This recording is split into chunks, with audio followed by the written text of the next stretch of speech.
Hallelujah. So, why don't we all stand, church? Tumayo po tayo para basahin natin yung salita natin Panginoon Diyos para pagbigay galang sa kanyang mga salita. So, if you have your Bibles, kung nasa online ka kapatid, buksan mo. Kung nasa bahay ka, Isaiah 55 verse 11, sabi rito. Yan, basahin natin lahat. Sabay-sabay. It the same way with my word, I will send it out and it always produces fruit. It will accomplish all I want it to, and it will prosper everywhere I send it. Hallelujah. Palakpakan natin si Lord muna dyan. Amen. Hallelujah. Let's all bow down our heads in prayer. Hallelujah. Father God, Lord, we thank you once again, Father, for your word this morning, Lord. I pray na mangusap ka, Panginoon Diyos, kung ano man yung gusto mong sabihin sa amin, Lord God. Let your Holy Spirit, Lord, speak to us. Open our minds, Lord God. Open our hearts, Lord. Para, Lord God, madali naming maintindihan, Panginoon Diyos, kung ano man yung salitang gusto mong iparating sa bawat isa sa amin. Hindi lamang dito, Lord God, na sa on-site pati na rin, Lord God, yung mga nasa online. I know walang hadlang, Lord, ang layo namin sa bawat isa, from the north to the south, to the east, to the west, Lord God. Your love is unfailing. Your reach is, Lord God. You are omnipresent God. Hallelujah. Kay Lord, maraming salamat ulit sa paggamit mo sa akin ngayong umaga.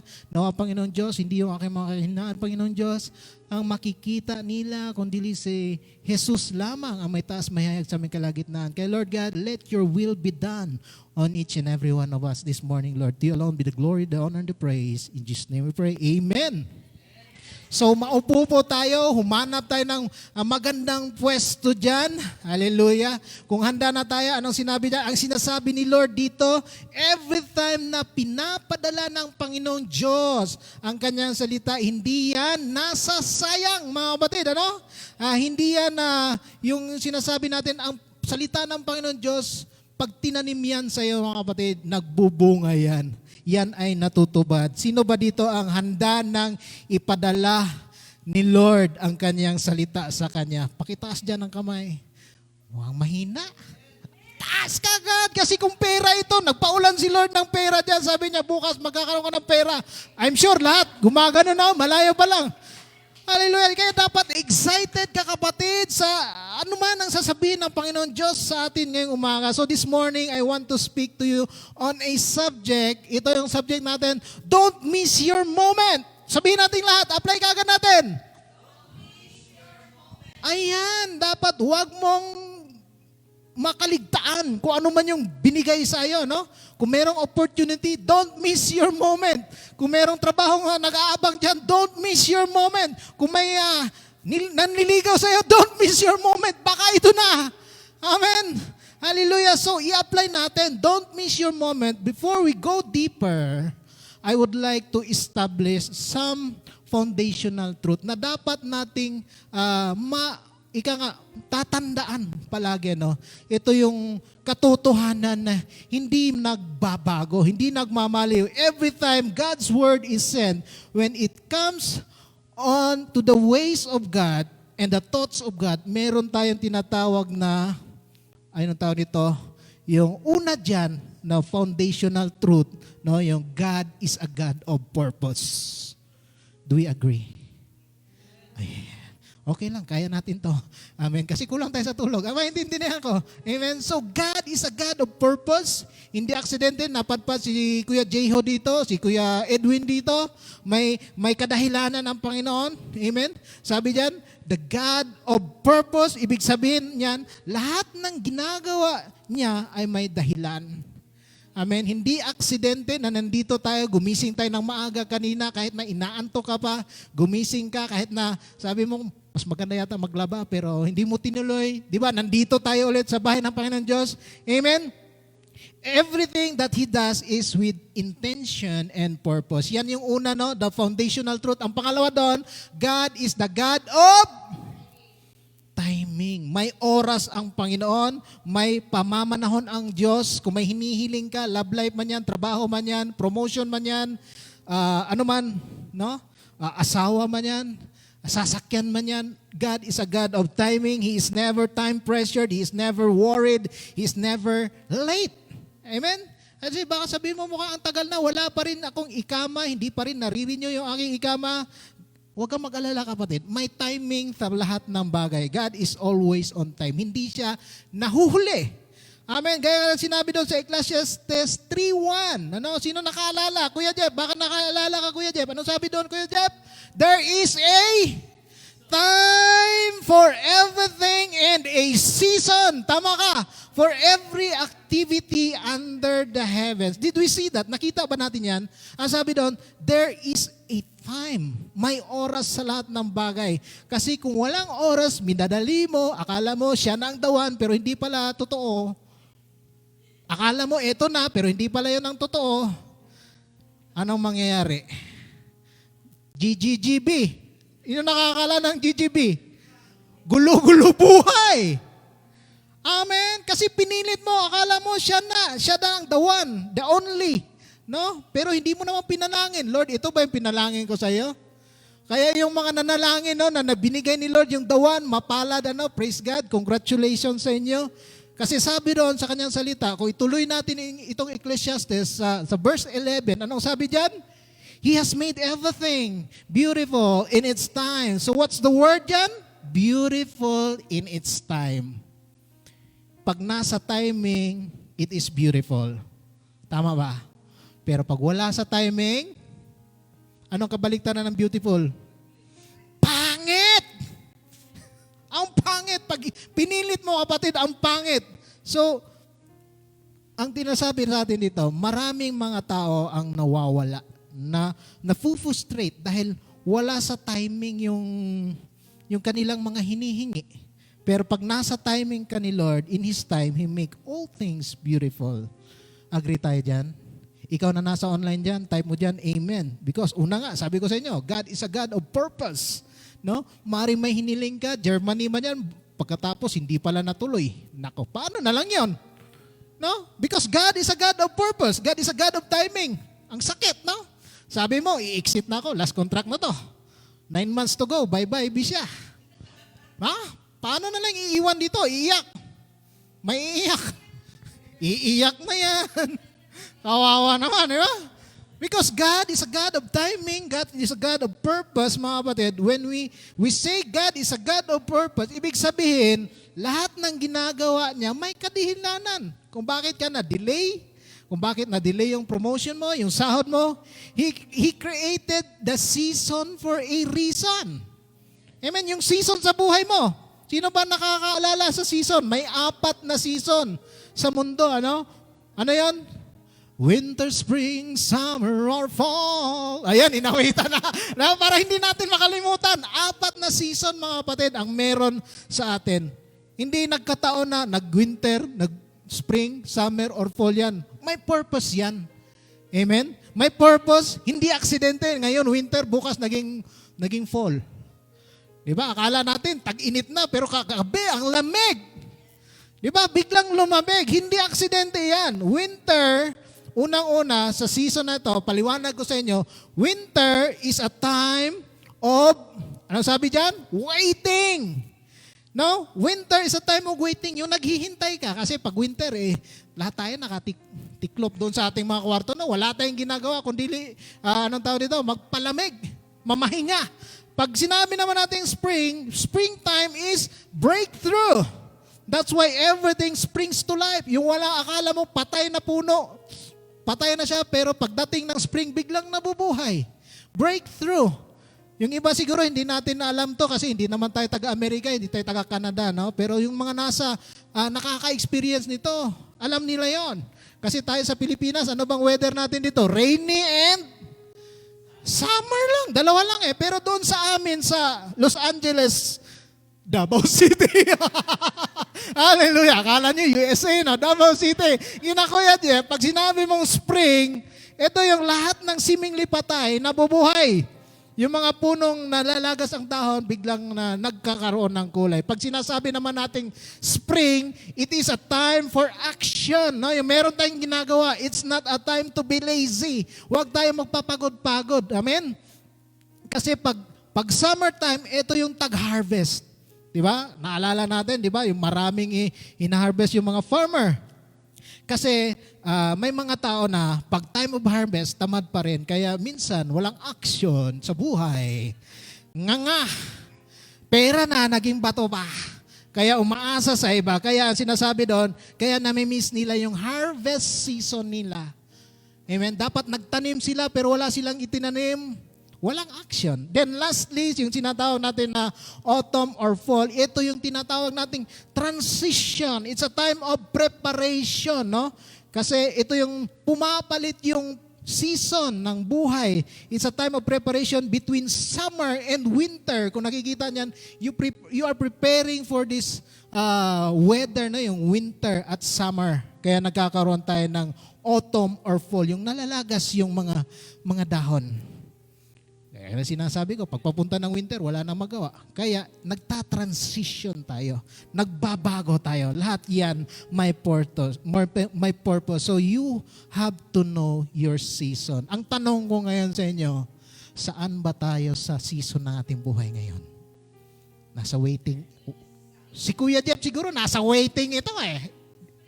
Yung iba, nasa breakthrough na. Sabi na, yes Lord. Answered prayer na, bagong sasakyan na, no? Answered prayer, kaya breakthrough na. Yung iba, summer, action pa, nagtatanim pa, no? May ginagawa pa. Yung iba rin, nagtatransition mula sa kanilang worldly life, nagbabago. Kaya praise God, maraming nagtatransition. Shout out sa inyo dyan. Yes, hallelujah. So kung balikan natin mga kapatid, isa-isahin natin ito, no? Dito tayo iikot ngayong umaga. Medyo mahaba-haba to. So time check, 12, 20, asahan natin, alauna, tapos na tayo. Kaya ba natin yan? Amen. Walang matutulog. Kasi kung matutulog, babanggitin ko ang pangalan dito sa harap. Huy, gising! Hallelujah. So una doon mga kapatid, sabi doon, winter is a waiting season in your life. No? It is a growing season in your life. Ito yung lumalago ka. Nagpapatubo ka, growing, and God allows you to go through winter season, yung naghihintay ka sa iyong breakthrough, and God is saying to you, it's time to wait. Hindi natin pwedeng mamadiliin ang lahat. Amen. Lalo na sa iyong trabaho, sa iyong relasyon, sa iyong love life. Kasi gaya ng sinabi ko kanina, pag minadali mo yan, pangit talaga. Di ba? Pangit. Kaya wag tayong magmadali. Kaya maraming na-aksidente habang nagmamadali. No? Yung uuwi ka na lang ng bahay, nagmamadali. Na-aksidente. 2 minutes lang naman sana ang diferensya para makauwi ng bahay. Kaso humarurot ng sasakyan, nabangga ka ngayon.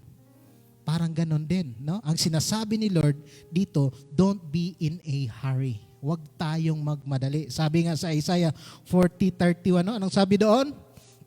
But those who wait on the Lord shall renew their strength. They shall mount up with wings like eagles and shall run and not be weary. They shall walk and not faint. So sabi diyan, you don't rush God. Hindi mo pwedeng madalain si Lord. Yan ang nagagawa sa atin pag naghihintay tayo kay Lord. No? Antay ka lang, wait. Ano? At meron ding nasabi doon na breakthrough season, di ba? Yung breakthrough season, how many are waiting for their breakthrough season? Yung sinasabi mong parang ang hirap na talaga ng buhay, parang ang hirap talaga. Kahit na kumakayod, kapit patalim pa rin. Kahit na sinasabi natin, ang laki naman ng sahod, wala pa rin natitira. Amen? Di ba? Nakukuha niyo yun, yung abono palagi. Ito mga kapatid, sinasabi dito, breakthrough season, ano ba yung ang meron sa season na to? It is where the mountains are ready to move. Yung pwede nang gumalaw ang mga bundok. Mukhang walang naniwala. Napahang si ate. Di ba? Pag sinasabi natin breakthrough season, yun yung sinasabi nung pwede nang gumalaw ang Mount Apo papunta ng Mindanao, papuntang Luzon. Grabe no? Pag naniwala ka doon, ibig sabihin, kayang pagalawin ni Lord ang mga imposibleng bagay. Yun yung sinasabi dito. Hindi literal na pakagalawin ko yung bundok papunta sa Luzon. Amen. Hallelujah. It is where the giants are ready to fall. No? And this is where provisions are ready to be released. Yung ibibigay na ni Lord yung iyong hinihiling. Pero ang tanong, paano ibibigay ni Lord yung iyong hinihiling kung wala ka namang hinihingi? No? Or sabi mo lang, kamot may Lord, bahala na. Bahala si Batman. Kilala naman si Batman palagi eh. Siya naman yung bida sa kwento, di ba? Kaya humingi kay Lord mga kapatid. Kung ano may hinihingi mo kay Lord, no?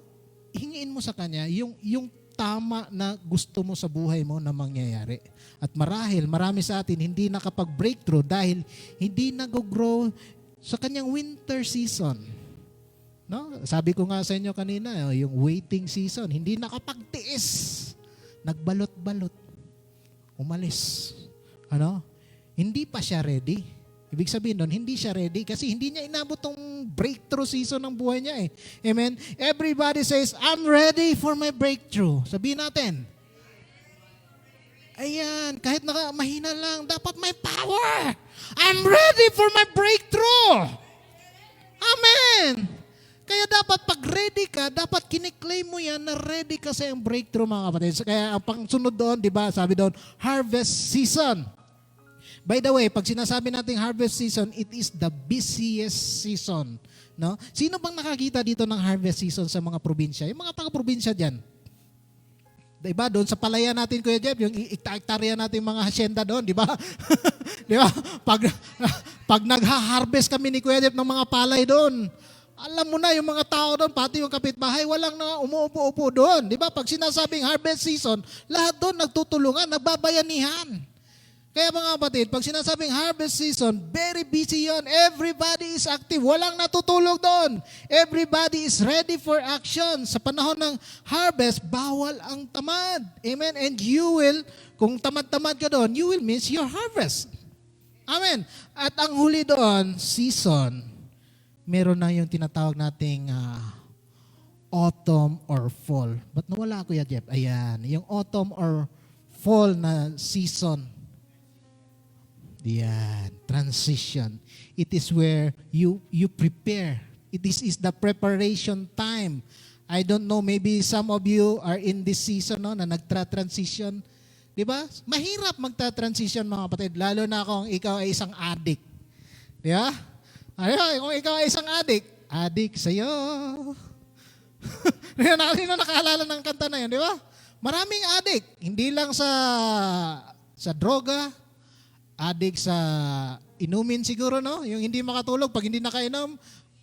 Addict sa relasyon. Yeah, addict sa relasyon. Hindi na kontento sa isa, pero okay lang, kaya natin to. Nagta-transition eh. Kaya lang yan. Wala akong binabanggit. Hindi ko na nga tinuloy, ha? Hindi ko na nga tinuloy, no? Maraming addict. Addict sa scatter, gambling. No, yung nagta-transition, mahirap to mga kapatid, no? Akala nyo, madali lang to. Addict ka sa sugal, no? Marami. Addict ka sa pag-ibig. Yan. Addict sa trabaho. Wala nang panahon kay Lord, no? Yun, gugol na doon. Lahat ng kuwan na, wala nang kapitbahay. Panay trabaho na lang. Kaya nagkakasakit yung iba minsan, no? Kaya minsan, bigyan natin ng panahon si Lord, mga kapatid. Kasi ito lang yung panahon na makapag-refresh tayo ng ating mga kaluluwa, no? Kasi minsan na nakakapagod magtrabaho. Lalo na nga kung yung sinasabi ko kanina, pag walang naiiwan sa pera mo, trabaho ka ng trabaho, ganun din naman, ubos pera mo, di ba? Inaabutan ka pa rin ng pizza day. Peligro! Di ba? Ganun pa rin eh. Kaya sa autumn, dito yung nalalagas yung mga dahon sa puno. Here, God is preparing you.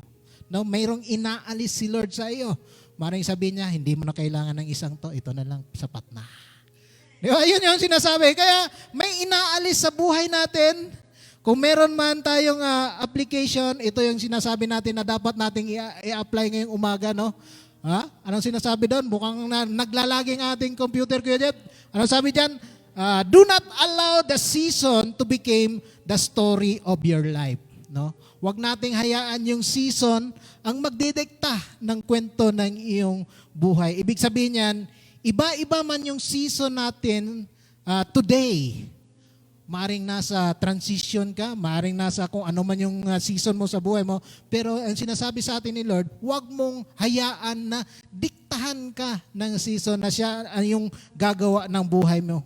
Sabi nga doon, di ba? Maybe to some of you, you are in a struggling season. Yung naghihirap ka. Huwag mo sabihin na hanggang ganito na lang ako habang buhay. Amen. Yung sinasabi mong single na lang ako.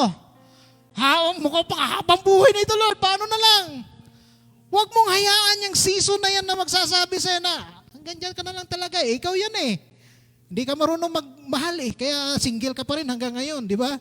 May mga ganun eh. Di ba? Pero ito ang sinasabi sa atin, huwag mong hayaan ang season na yan na magdidikta sa buhay mo. Maalay natin, apam pa lang inanda sa iyo. Di ba? Apam pala. Huwag naman yung Arabo. Di ba? Yung puti, doon tayo sa puti. Amen? Kasi sabi dito mga kapatid, it is just a season. So do not allow the season to become the story of your life. Amen. Nandiyan pa ba tayo? Yun ang sinasabi ni Lord, God is still writing your story. And the next thing you will know, God will say to you, next chapter na, mukhang answered prayer na. Amen. Hallelujah. Kaya yung iba dyan na nakatanggap ng breakthrough sa kanila, congratulations sa inyo, no? Meron daw magpapa-blessing. Ewan ko kung next week ba yan. So hahanda natin, mukhang mapapakain na naman tayo ng todo nito. Hallelujah. Kaya handa-handa tayo sa mga magpapa-blessing ng mga bagong, wala akong sinabi para may secret muna, may surprise. Hallelujah. So your breakthrough story, your love story, kung ano man yan, no? Huwag mong hayaan na diktahan tayo. Pakisabi sa katabi mo, don't miss your moment. Don't miss your moment, kapatid. Kasi sabi daw, no?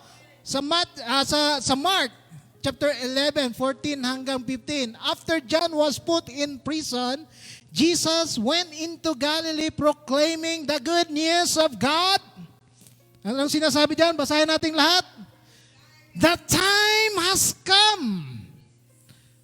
He said, the kingdom of God come near.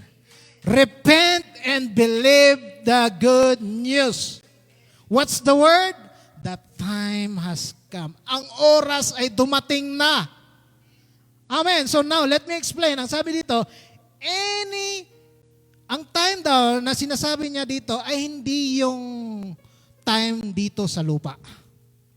Kasi ang ating Panginoon, gaya nga sabi ko kanina, meron tayong foundational truth, di ba? God's purpose and God's timing.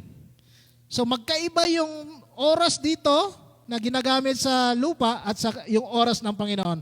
Kasi yung oras, ang time na sinasabi dito, merong yung tinatawag sa Greek na kairos. Hindi ko na nilagay dyan. No? Dalawa ang meaning ng kairos na time. No? Una doon, di ba? Pag sinasabi nating time, meron yung kairos at meron yung chronos.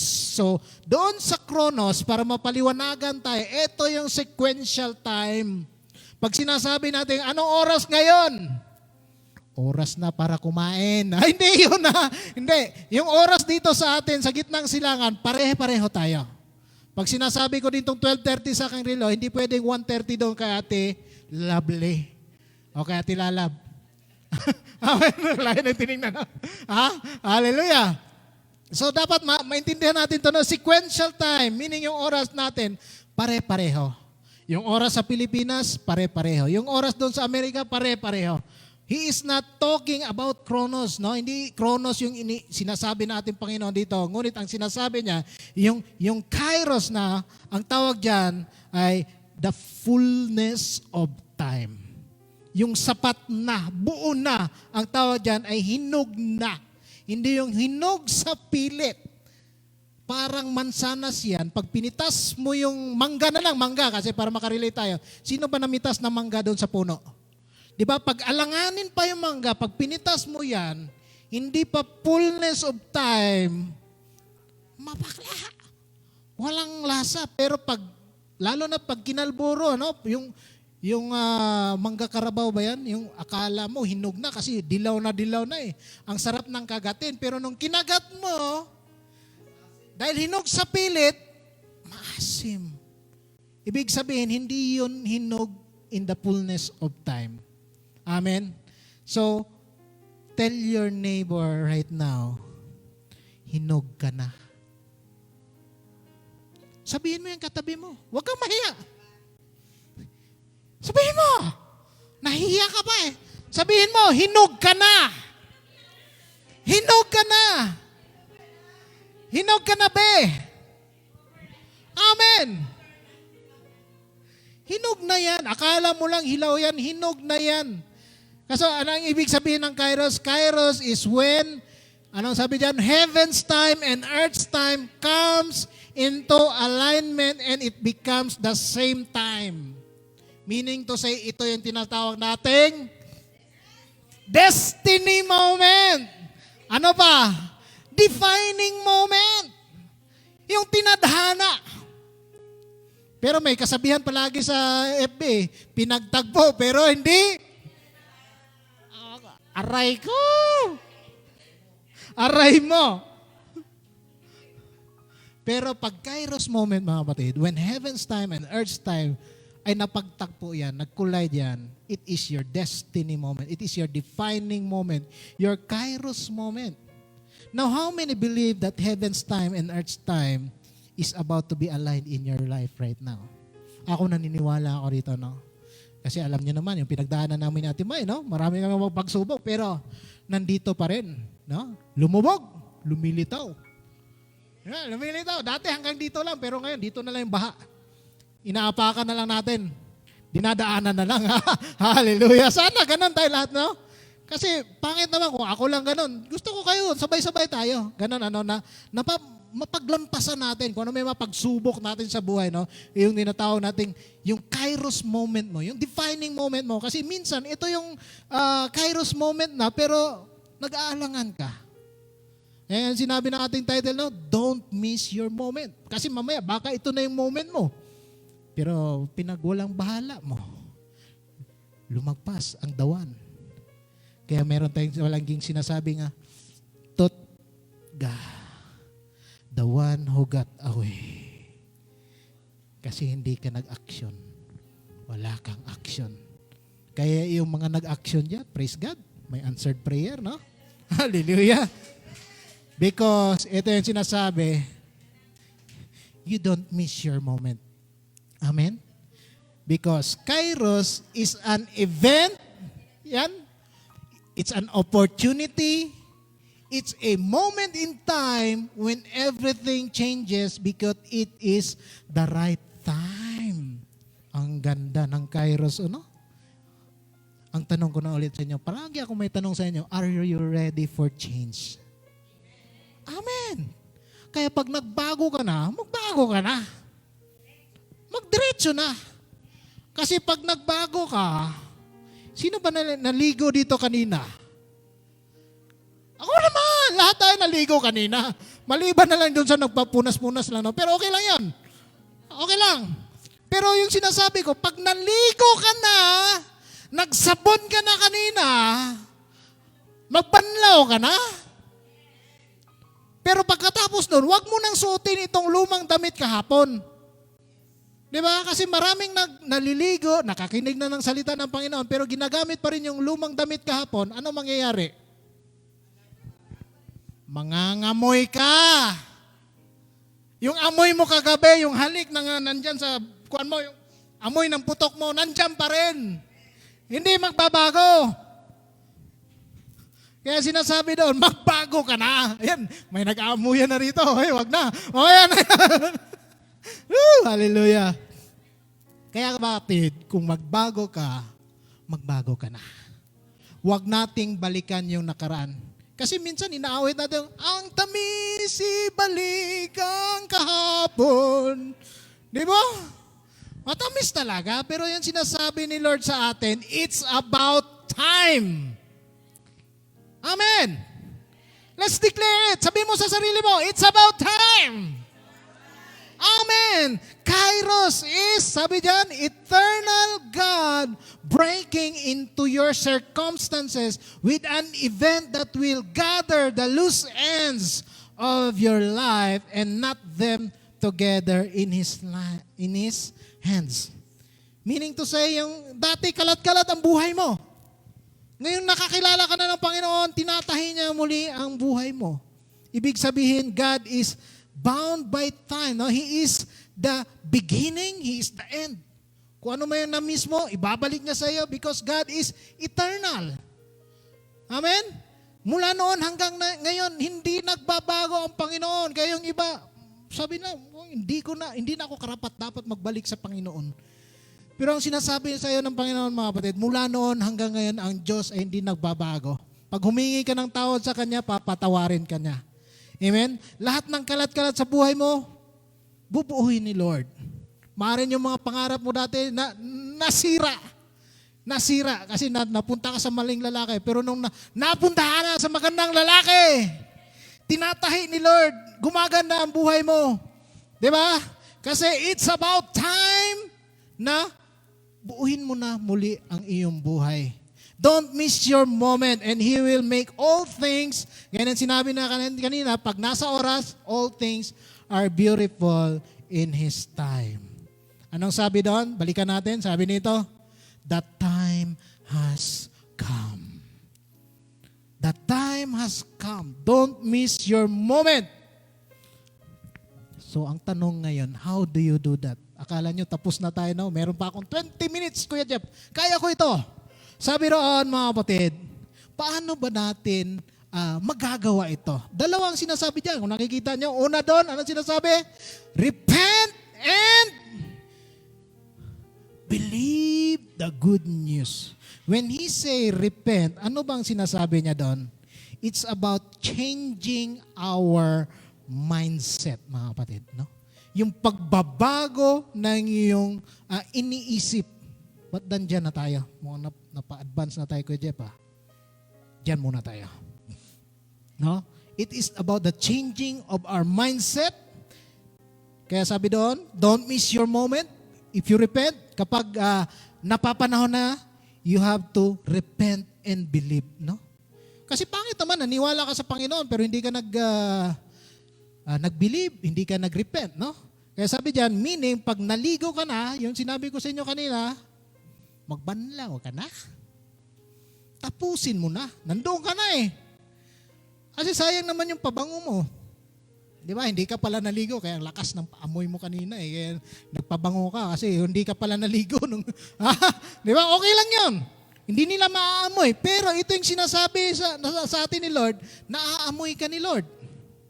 No? Pag meron kang maruming tinatago pa dyan, hindi mo pa nare-repent kay Lord, naaamoy ka ni Lord. Akala mo lang, pwedeng lumabas, pero bawal. Yun yung sinasabi ni Kim Cho. Amen?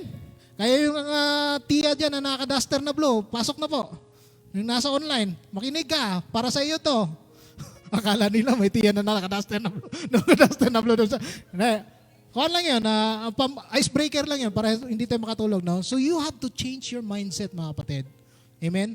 Kasi, ang dapat natin, no, hindi natin nililimitahan si Lord kung ano man yung kaya niyang gawin sa ating mga buhay. Kasi minsan minamaliit natin sila na, Lord, kaya pa ba yung breakthrough sa buhay ko? Lord, kaya pa ba yung harvest season sa buhay ko? Mukhang 4 na taon ako naghihirap na dito sa Saudi. Mukhang yung bashing sa akin, hindi pa rin natatapos, Lord. Kaya ba to, Lord? Kasi minsan nasanay na tayo. Yung sinasabi natin, wala nang magagawa si Lord. Yun na, ganun na talaga eh. Di ba? Pero anong sabi natin kanina? Don't let the season dictate kung ano kang maging bukas. Amen? Tell your neighbor right now, repent. Mukhang walang magsabi sa kanyang neighbor, repent! Sabihin mo sa neighbor mo, repent! Repent! Yan na nga. Yan, sabihin mo sa kanya, don't miss your moment! Yan, dapat gising tayo. Hallelujah. And then Jesus said, repent and believe. Maniwala ka that everything is possible to those who believe.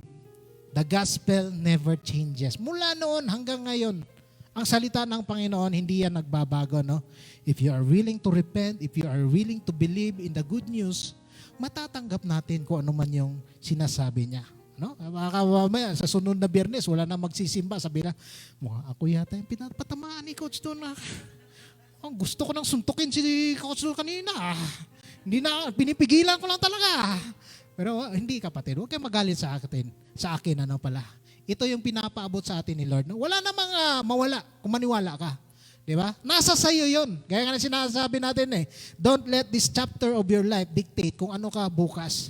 Kasi sabi niya, hindi ka mananatiling ganyan habang buhay. Magbabago ka, kaya mo yan, kaya kapit lang. Amen. Kasi sabi doon, Kung i-declare mo today, no? Lord, I believe. Kaya niya, sabi na, good news. Kasi meron yung tinatawag nating, believe the good news because there is hope, no? May pag-asa sa atin. No? To renew our mind and believe na maniwala tayo. No? Pinawalaan mo lang, no? Because always, God is the God of the impossibilities. Amen. Kung dati hindi tayo nakakapagpuri dito, no? Naniwala tayo na kaya natin ito. Kaya sabi natin, bahala na yung kapitbahay dyan. Pag nabulabog sila, makakatok lang naman yan eh. Di ba? Hallelujah. Kaya sabi doon, everybody say, I will not miss my moment. I will not miss my moment. Salamat sa isa. Yung iba, anong nangyari? Yan na nga, na-miss nyo na. Sinabi ko sa inyo kanina, makinig kayo. Or else, you will miss your moment. Sabi mo dyan sa katabi mo, it's about time. It's God's time. It's my time. Ayan, kaya huwag kayong matulog. Yan na nga sinasabi ko sa inyo eh. Hallelujah. So praise God. Medyo nabitin tayo, no? Sabi ko sa inyo, madali lang tayo rito sa harap. Pero pag si Kuya Jeff babawi next Friday, maghanda-handa na kayo. 1 oras ulit si Kuya Jeff next Friday. Amen? So let's all stand. Tumayo po tayo. Palakpakan natin si Lord. Hallelujah. Hallelujah. Praise God. Hallelujah, Lord.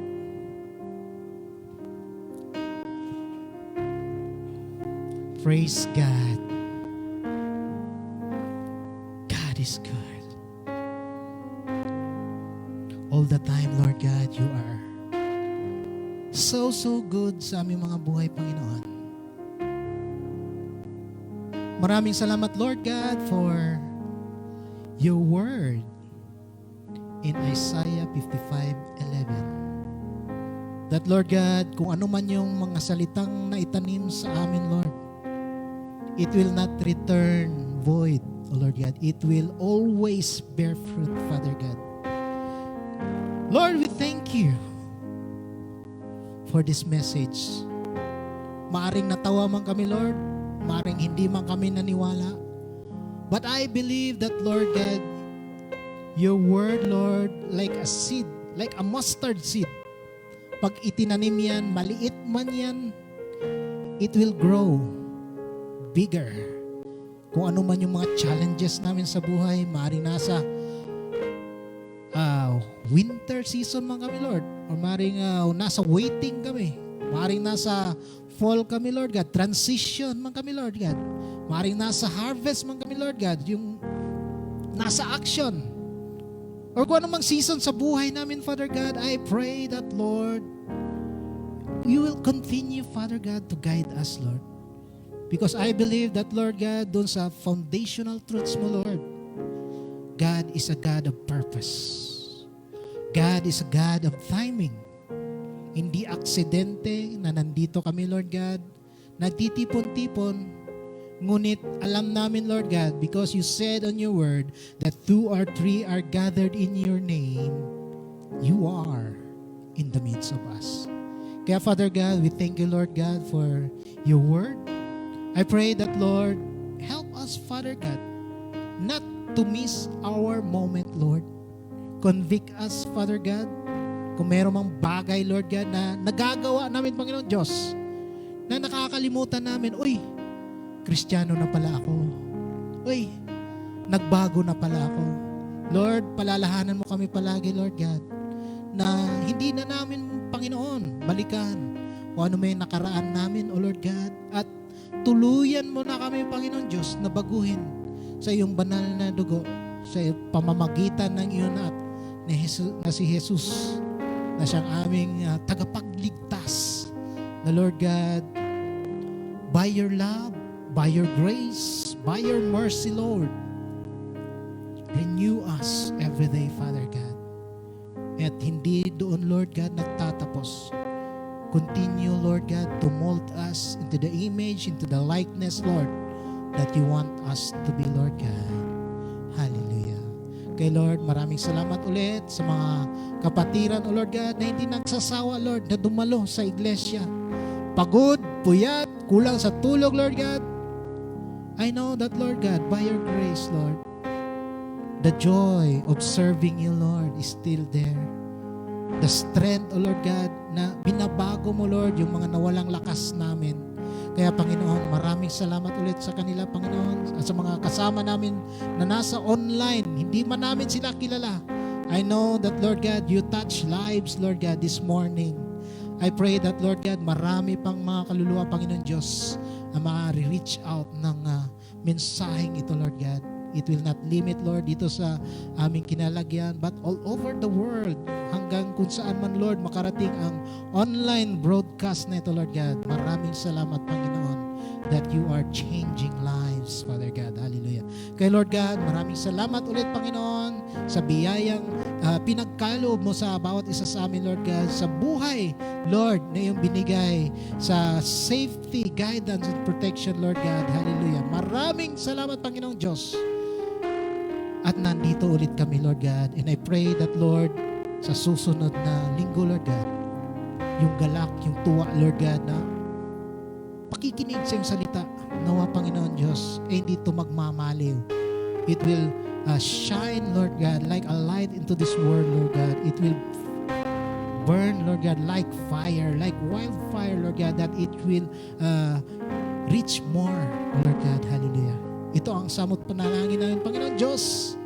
Maraming salamat ulit, Lord God, sa paggamit mo sa akin ngayong umaga. Sa iyo lamang, Panginoon Diyos, ang pinakamataas na papuri, parangal, at pagdakila. Ang matamis na pangalan ni Jesus, at lahat tayo magsasabi na, Amen.